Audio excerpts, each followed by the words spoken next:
ओम शांति।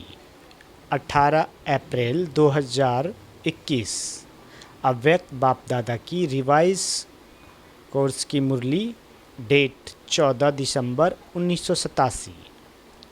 मुरली का सार: संगम युगी ब्राह्मण जीवन की 3 विशेषताएं।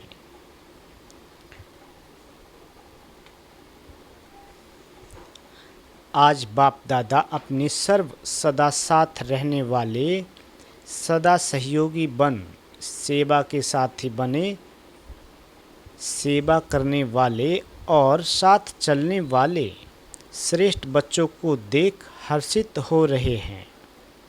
साथ रहने वाले अर्थात सहज स्वतः योगी आत्माएं, सदा सेवा में सहयोगी साथी बन चलने वाले अर्थात ज्ञानी तु आत्माएं, सच्चे सेवाधारी साथ चलने वाले अर्थात समान और संपन्न कर्मातीत आत्माएं।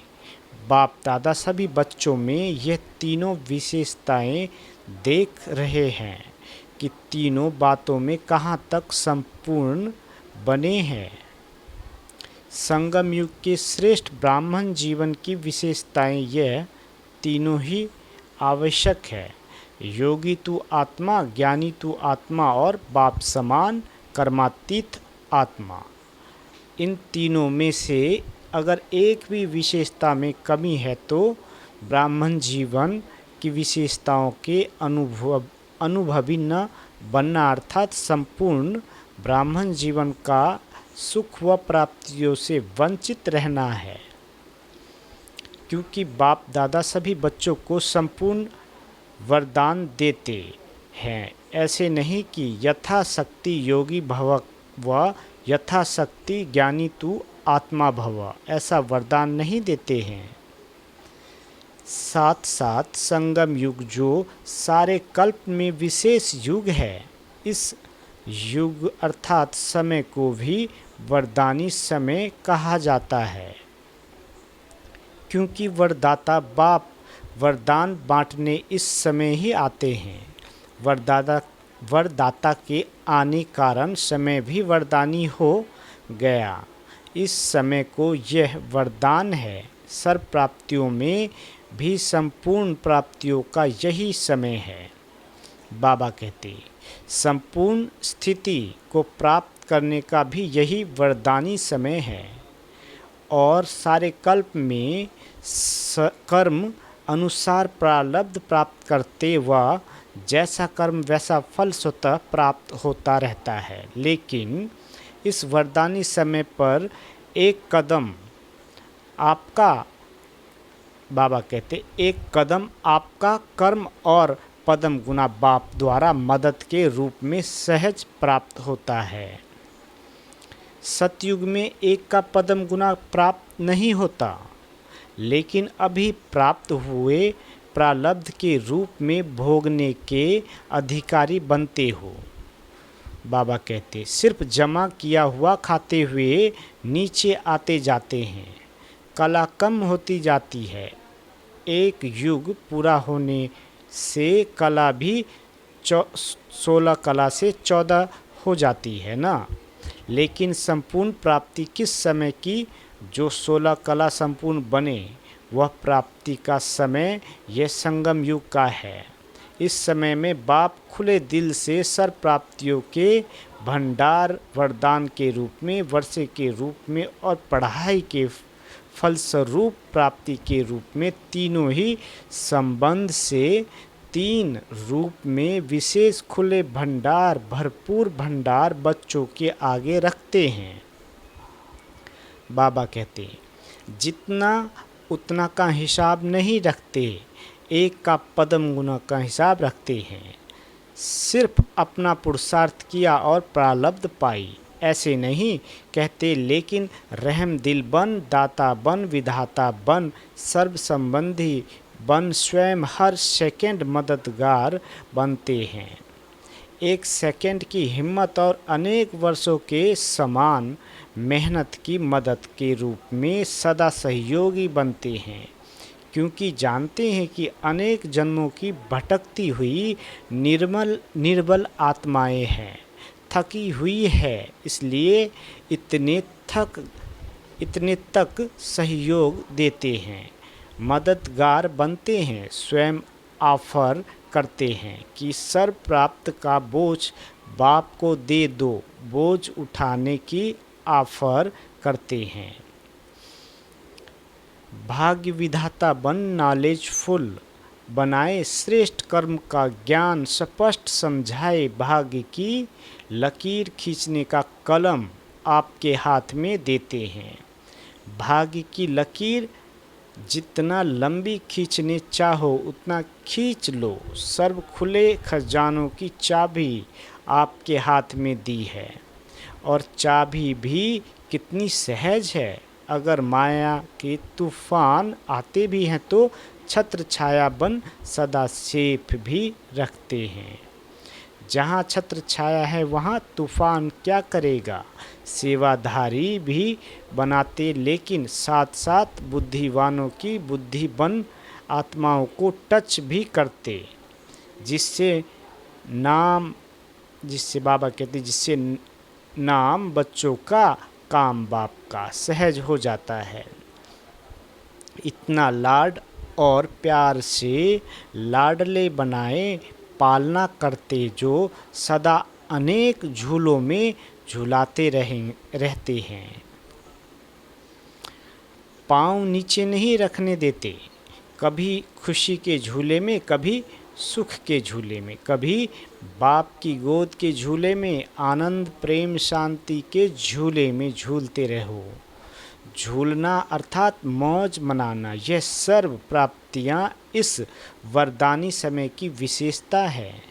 बाबा कहते इस समय वरदाता विधाता होने के कारण बाप और सर्व संबंध निभाने के कारण बाप रहम दिल है। एक का पदम देने की विधि इस समय की है।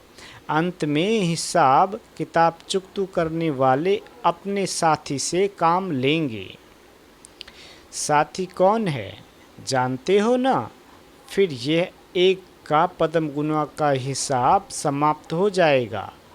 अभी रहम दिल है, फिर हिसाब किताब शुरू होगा। इस समय तो माफ़ भी कर देते हैं, करी भूल को भी माफ़ कर, और फिर मददगार बन आगे उड़ाते हैं। सिर्फ दिल से महसूस करना अर्थात माफ़ होना। बाबा कहते जैसे दुनिया वाले माफ़ी लेते हैं, यहाँ उस रीति से माफ़ी नहीं लेनी होती। महसूसता की विधि ही माफ़ी है। तो दिल से महसूस करना किसके कहने से या समय पर चलाने के लक्ष्य से ये माफ़ी मंजूर नहीं होती है। कई बच्चे चतुर भी होते हैं, वातावरण देखते हैं तो कहते हैं अभी तो महसूस कर लो, माफ़ी ले लो, आगे देखेंगे। लेकिन बाप भी नॉलेजफुल है, जानते हैं, फिर मुस्कुराते छोड़ देते हैं, लेकिन माफ़ी मंजूर नहीं करते। बिना विधि के सिद्धि तो नहीं मिलेगी ना। विधि एक कदम की है और सिद्धि पदम कदम जितनी होगी, लेकिन एक कदम की विधि तो यथार्थ हो ना। तो इस समय की विशेषता कितनी है, वह वरदानी समय कैसा है, यह सुनाया। बाबा कहते वरदानी समय पर भी वरदान नहीं लेंगे तो और किस समय लेंगे? समय समाप्त हुआ और समय प्रमाण, यह समय की विशेषताएं भी सब समाप्त हो जाएगी। इसलिए जो करना है, जो लेना है, जो बनाना है, वह अब वरदान के रूप में बाप की मदद के समय में कर लो, बना लो। फिर यह डायमंड चांस मिल नहीं सकता। समय की विशेषताएं तो सुनी। समय की विशेषताओं के आधार पर ब्राह्मण जीवन की जो 3 विशेषताएं बताई, इन तीनों में संपूर्ण बनो। आप लोगों का विशेष स्लोगन भी यही है, योगी बनो, पवित्र बनो। ज्ञानी बनो, कर्मातीत बनो। जब साथ चलना ही है तो सदा साथ रहने वाले ही साथ चलेंगे। जो साथ नहीं रहते वह साथ चलेंगे कैसे? बाबा कहते समय पर तैयार ही नहीं होंगे साथ चलने के लिए, क्योंकि बाप समान बनना अर्थात तैयार होना है। समानता ही साथ और साथ है, समानता ही हाथ और साथ है। नहीं तो क्या होगा, आगे वालों को देखते पीछे पीछे आते रहते, आगे वालों को देखते पीछे पीछे आते रहे तो ये साथी नहीं हुए, साथी तो साथ चलेंगे। बहुत काल का साथ रहना, साथी बन सहयोगी बनना, ये बहुत काल का संस्कार ही साथी बनाए साथ ले जाएगा। बाबा कहते अभी भी साथ नहीं रहते, इससे सिद्ध है कि दूर रहते हैं। तो दूर रहने का संस्कार साथ चलने के समय भी दूरी का अनुभव कराएगा। इसलिए अभी से तीनों ही विशेषताएं चेक करो। सदा साथ रहो, सदा बाप के साथी बन सेवा करो। बाबा कहते करावन हार बाप निमित्त, करन हार मैं हूँ, तो कभी भी सेवा हलचल में नहीं लाएगी। जहाँ अकेले हो तो मैं पन में आते हो, फिर माया बिल्ली म्याऊं म्याऊं करती है। आप मैं करते, वह कहती मैं आऊं। माया को बिल्ली कहते हो ना, तो साथी बन सेवा करो। कर्मातीत बनने की भी परिभाषा बड़ी गुह्य है, वह फिर सुनाएंगे।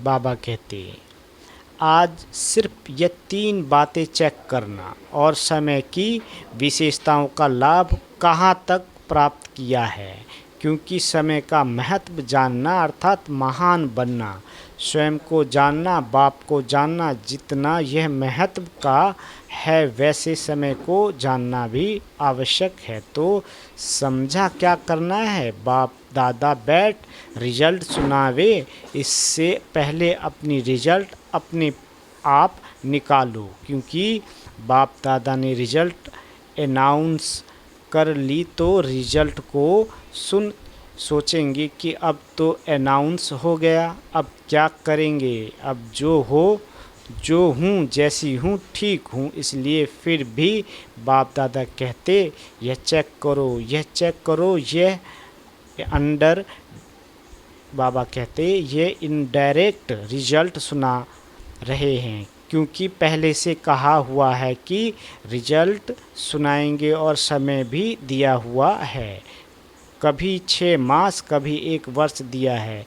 फिर कई यह भी सोचते हैं कि 6 मास तो पूरे हो गए, कुछ सुनाया नहीं, लेकिन बताया नहीं कि अभी फिर भी कुछ समय रहम दिल का है, वरदान का है, अभी चित्रगुप्त गुप्त है, फिर प्रत्यक्ष होगा। इसलिए फिर भी बाप को रहम आता है। चलो 1 साल और दे दो, फिर भी बच्चे हैं, बाप चाहे तो क्या नहीं कर सकते। सबकी एक एक बात अनाउंस कर सकते हैं। कई भोलानाथ समझते हैं ना, तो कई बच्चे अभी भी बाप को भोला बनाते रहते हैं। भोलानाथ तो है, लेकिन महाकाल भी है। अभी वह रूप बच्चों के आगे नहीं दिखाते हैं, नहीं तो सामने खड़े नहीं हो सकेंगे। इसलिए जानते हुए भी भोलानाथ बनते हैं, अनजान भी बन जाते हैं, लेकिन किस लिए? बच्चों को संपूर्ण बनाने के लिए। समझा? बाप दादा ये सब नज़ारे देख मुस्कुराते रहते हैं, क्या क्या खेल करते हैं, सब देखते रहते हैं। इसलिए ब्राह्मण जीवन की विशेषताओं को स्वयं में चेक करो और स्वयं को संपन्न बनाओ। अच्छा, चारों ओर के सर्वयोगी तू आत्मा, ज्ञानी तू आत्मा, बाप समान कर्मातीत श्रेष्ठ आत्माओं को सदा स्वयं के समय के महत्व को जान महान बनने वाली महान आत्माओं को सदा बाप के सर्व संबंधों का प्राप्ति का लाभ लेने वाले समझदार विशाल बुद्धि स्वच्छ बुद्धि सदा पावन बच्चों को बाप दादा का याद प्यार और नमस्ते। हम रूहानी बच्चों की रूहानी माता पिता बाप दादा को याद प्यार गुड मॉर्निंग और नमस्ते मीठे बाबा नमस्ते। पार्टियों से मुलाकात। बाप दादा की पार्टियों से मुलाकात। सदा अपने को सर्वशक्तियों से संपन्न मास्टर सर्वशक्तिवान आत्माएं अनुभव करते हो। बाप ने सर्वशक्तियों का खजाना वर्षे में दे दिया है, तो सर्वशक्तियाँ अपना वर्षा अर्थात खजाना है। अपना खजाना साथ रहता है ना। बाप ने दिया बच्चों का हो गया, तो जो चीज़ अपनी होती है वह स्वतः ही याद रहती है। जो भी चीज़ें होती है वह विनाशी होती है और यह वर्षा व शक्तियाँ अविनाशी है। आज वर्षा मिला कल समाप्त हो जाए ऐसा नहीं। आज खजाने हैं कल कोई जला दे कोई लूट ले ऐसा खजाना नहीं है। जितना खर्चो उतना बढ़ने वाला है। जितना ज्ञान का खजाना बांटो उतना ही बढ़ता रहेगा। सर्व साधन भी स्वतः ही प्राप्त होते रहेंगे, तो सदा के लिए वर्षे के अधिकारी बन गए। यह खुशी रहती है ना। वर्षा भी कितना श्रेष्ठ है। कोई अप्राप्त नहीं, सर्व प्राप्तियां हैं। अच्छा, अमृत वेले विदाई के समय दादियों से तथा दादी निर्मल शांता से बाप दादा की मुलाकात। महारथियों के हर कदम में सेवा है, चाहे बोले चाहे नहीं बोले, लेकिन हर कर्म हर चलन में सेवा है।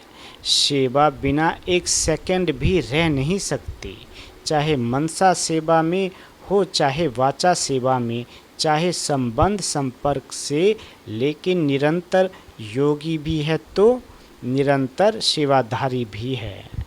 अच्छा है, जो मधुवन में खजाना जमा किया वह सभी को बांट के खिलाने लिए जा रही हो। महारथियों का स्थान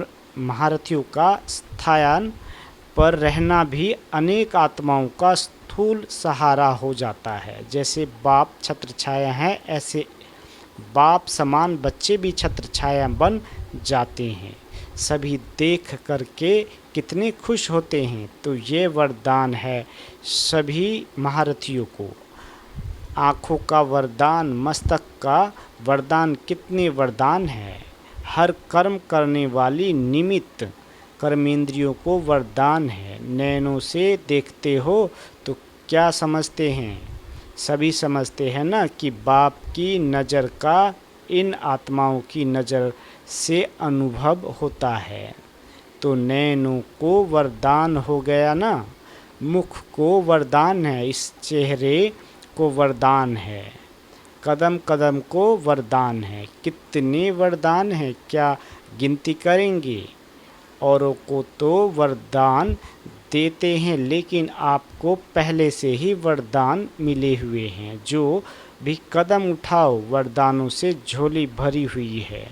जैसे लक्ष्मी को दिखाते हैं ना, उसके हाथ से धन सभी को मिलता ही रहता है। थोड़े समय के लिए नहीं, सदा संपत्ति की देवी बन संपत्ति देती ही रहती है। तो यह किसका चित्र है? बाबा कहते तो कितने वरदान हैं। बाप तो कहते हैं कोई वरदान रहा ही नहीं, तो फिर क्या दे? वरदानों से ही सजे हुए चल रहे हो। जैसे कहते हैं ना, हाथ घुमाया तो वरदान मिल गया। तो बाप ने तो समान भव का वरदान दिया। इससे सब वरदान मिल गए। जब बाप अव्यक्त हुए तो सभी को समान भव का वरदान दिया ना, सिर्फ समाने वालों को नहीं, सभी को दिया। सूक्ष्म रूप में सब महावीर बाप के सामने रहे और वरदान मिला। अच्छा, बाबा कहते, आप लोगों के साथ सभी की दुआएं और दवाई है ही, इसलिए बड़ी बीमारी भी छोटी हो जाती है, सिर्फ रूप रेखा दिखाती है, लेकिन आप अपना दाव नहीं लगा सकती है। यह सूली से कांटे के रूप में दिखाती है। बाकी तो बाप का हाथ और साथ सदा है ही, हर कदम में, हर बोल में बाप की दुआएं दवा मिलती रहती है। इसलिए बेफिक्र रहो। इससे फिक्र कब होंगे, इससे फ्री कब होंगे? बाबा कहते, इससे फ्री कब होंगे? ऐसे फ्री हो जाओ तो फिर सूक्ष्म वतन में पहुंच जाओ। इससे औरों को भी बल मिलता है। यह बीमारी भी आप लोगों की सेवा करती है। तो बीमारी नहीं है, सेवा का साधन है। नहीं तो और सब समझेंगे कि इन्हों को तो मदद है, इन्हों को अनुभव थोड़े ही है। लेकिन अनुभवी बनाए औरों को हिम्मत दिलाने की सेवा के लिए थोड़ा सा रूप रेखा दिखाती है। नहीं तो सभी दिल शिकस्त हो जाए। आप सभी एग्जाम्पल रूप से थोड़ी रूप रेखा देखते, बाकी चुकतू हो गया है, सिर्फ रूप रेखा मात्र रहा हुआ है। अच्छा, विदेशी भाई बहनों से बाबा की मुलाकात। दिल से हर आत्मा के प्रति शुभ भावना रखना, यही दिल की थैंक्स है। बाप की हर कदम में हर बच्चे को दिल से थैंक्स मिलती रहती है। संगम युग को सर्व आत्माओं के प्रति सदा के लिए थैंक्स देने का समय कहेंगे। संगम युग पूरा ही थैंक्स डे है। सदा एक दो को शुभ कामना, शुभ भावना देते रहो और बाप भी देते हैं। अच्छा, बाबा वरदान देते, खुशी के साथ शक्ति को धारण कर विघ्नों को पार करने वाले विघ्न जीत भव। जो बच्चे जमा करना जानते हैं वह शक्तिशाली बनते हैं। यदि अभी अभी कमाया, अभी अभी बांटा, स्वयं में समाया नहीं तो शक्ति नहीं रहती। सिर्फ बांटने व दान करने की खुशी रहती है। खुशी के साथ शक्ति हो तो सहज ही विघ्नों को पार कर विघ्न जीत बन जाएंगे। फिर कोई भी विघ्न लगन को डिस्टर्ब नहीं करेंगे। इसलिए जैसे चेहरे से खुशी की झलक दिखाई देती है, ऐसे शक्ति की झलक भी दिखाई दे। स्लोगन, परिस्थितियों में घबराने के बजाय उन्हें शिक्षक समझकर पाठ सीख लो। सूचना, आज मास का तीसरा रविवार अंतर्राष्ट्रीय योग दिवस है। बाबा के सभी बच्चे 6:30 से 7:30 बजे तक विशेष परम धाम के ऊंचे स्थान पर स्थित हो लाइट माइट हाउस बन प्रकृति सहित पूरे विश्व को सर्च लाइट देने की सेवा करेंगे। अच्छा, ओम शांति।